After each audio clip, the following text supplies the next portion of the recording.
Mula sa stasyong pambalitaan, himpilan ng Sandigang Bayan, mga nag-aalab na isyong pinag-uusapan at nag-iinit na balita ngayon. Ito ang DZRNS. Mga nakakalap na balita sa loob at labas ng paaralan. Mga isyong tinututukan. Sa loob ng 5 hanggang 7 minuto, maghahatid ng mga balitang napapanahon, nag-iinit at pinag-uusapan. Mula sa Distrito 4, narito ang tambalang magka 5-7. Ito ang 5-7 Balitaan. Ang oras natin ngayon ay 22 minuto makalipas ang alas 3 ng hapon, araw ng Biyernes. Kasya ng Hunyo taong 2023. Samantala, sabay dingit nagdiriwang sa buwan na ito ang National Independence Day. Magandang araw Pilipinas, magandang araw Luzon ng Santiago. Ito ang iyong tagapagbantay, Alexia Catula. At ang inyong taga-agapay, John Paul Apan. At kayo'y nakikinig sa DZRNS 5-7 Balitaan. Para sa ulo ng mga nagbabagang balita.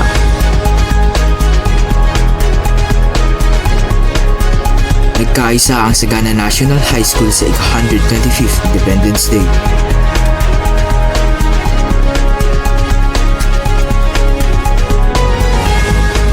Early registration at early enrollment nagsimula na.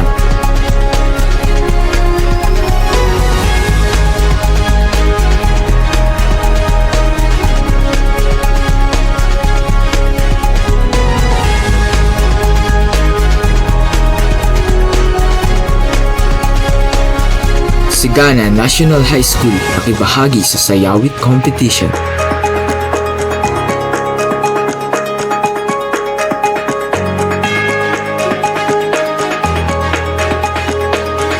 Para sa mga detalye, narito si John Paul Apan upang ibigay pa ang mas malinaw na detalye sa ating ulo ng mga balita. Nagkaisa mga estudyante na ipagdiwang ang ika-125th Independence Day sa Sagana National High School upang bigyan ng pagpupugay ang ginawang sakripisyo na Emilio Aguinaldo sa ating bansa. Narito si Melody Mariano live sa Sagana National High School upang ipakita ang ginawang pagdiriwang sa ika-125th Independence Day. Melody? Magandang araw, Paul. Narito ako ngayon sa Sagana National High School para makisama sa mga estudyante sa pagbibigay pugay sa 125th anibersaryo ng Araw ng Kalayaan ng Bansa ngayong Hunyo 12, 2023. Sa oras na ito, Paul, nakikibahagi ang mga estudyante sa paggawa, pagsabit, pagwagayway ng mga sari-sarili ng mga luwang bandila bilang tugon sa hikayat ng samantalahin ang araw na ito para bisingin ang kanilang likas na diwa sa pagiging makabayan. Alam mo ba kung sino ang nakakamit ng kalayaan natin noon? Si Emilio Aguinaldo po.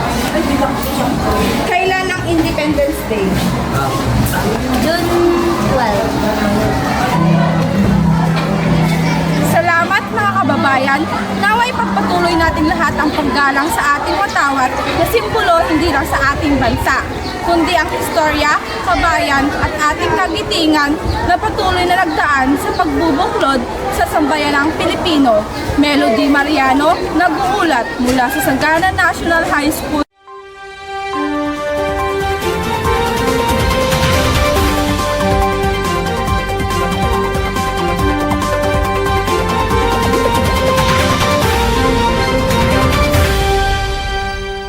Ang pagtunog ng bell sa Sagana National High School. Mabilis na nagsilabasan ng mga halos 800 estudyante. Ang kanilang kamay ay nakatakip sa kanilang ulo. Mabilis lang ang pagpunta sa paaralan. Bahagi ito ng isinagawang earthquake drill para maging handa sa anumang sakuna. Naniniwala kagawaran na malaki ang may tutulong nito sa mga estudyante, guro at mga school staff upang maging pamilyar sa dapat gawin pag may lindol. Pagsisimula na ng early registration at early enrollment para sa mga incoming grade 7 at grade 11 ay sinimulan na sa Sagana National High School. Ayon sa kanila, ang early registration at early enrollment ay isa sa paraan upang makapaganda pa sa kakailanganin sa muling pagbubukas ng klaseng School Year 2023-2024. Andito si Janice Vidania upang ibigay ang buong detalye. Sagana National High School naghahanda na para sa susunod na school year. Sinimulan na ng Department of Education ang early registration para sa school year 2023-2024. Ito ay magtatagal ng May 10 hanggang June 9. Paraan daw ito para mabigyan ng panahon para makapaghanda at makapag-adjust sa susunod na school year.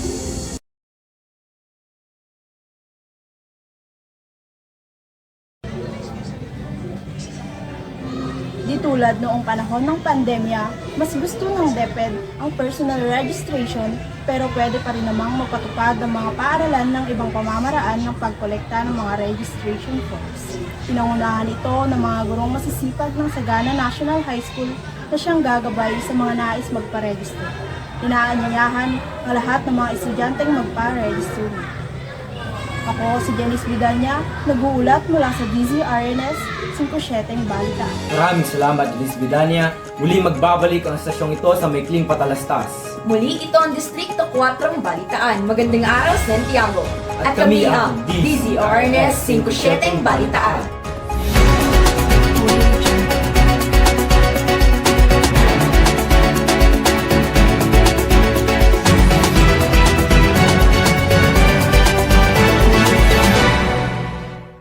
Maraming babae at pamilyang nasisira. Kahit kailan, hindi ba naging sapat ang lahat? I'm not okay.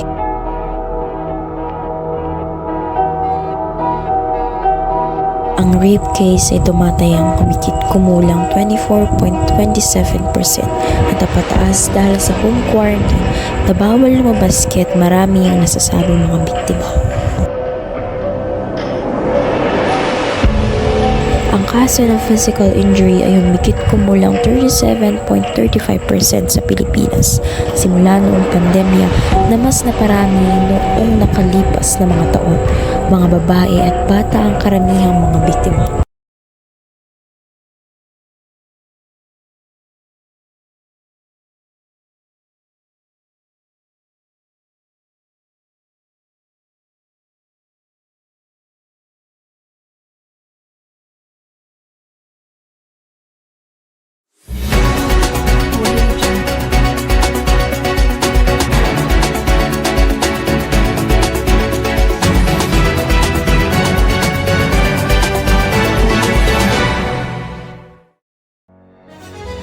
Para sa ulat panahon, narito si Mark Francisco upang kamustahin at bigyan tayo ng balita sa panahon ngayong araw na ito.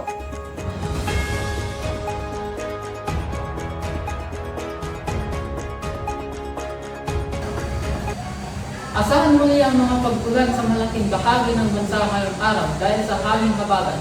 Ayon sa pag-asa, makakaranas ng mahina hanggang katamtaman ng pagkulan, gawin din ng thunderstorm ang Luzon, Visayas at Mindanao. Ang habagat ay patuloy na pinapalakas ng bagyo na sa labas ng Philippine Area of Responsibility. Aasahan papasok ang bagyo sa Philippine Area of Responsibility ngayong Huwebes.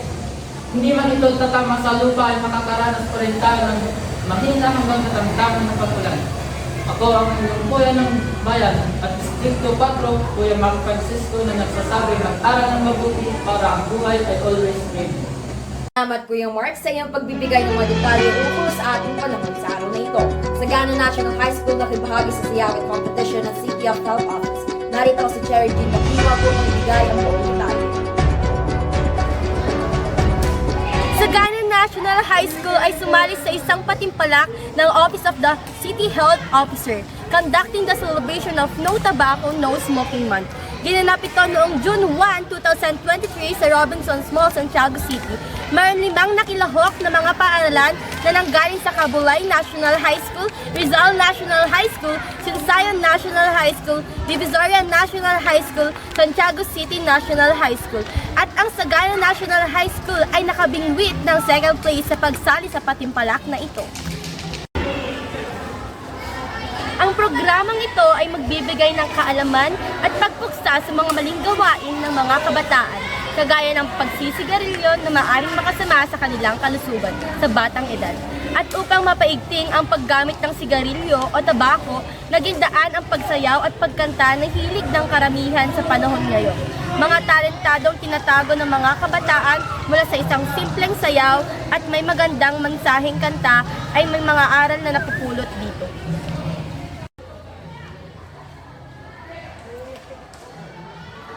Sa tulong ng Office of the City Health ay napatunayang may mga talentadong nakikita sa simple ngunit eleganteng pagsisiwalat ng ikakabuti para sa mga kabataan. Sa pagkapanalo ng Sagana National High School ay mas nakilala pa ang paaralan na ito, kaya inaasahan pa sa mga sumusunod na taon na ipagpatuloy ang aktibong partisipasyon ng mga kabataan sa mga patimpalak. Ito si Cherry Jane Dakiwag, nag-uulat mula sa DZRNS 57 Balitaan. Back to you, Alexia.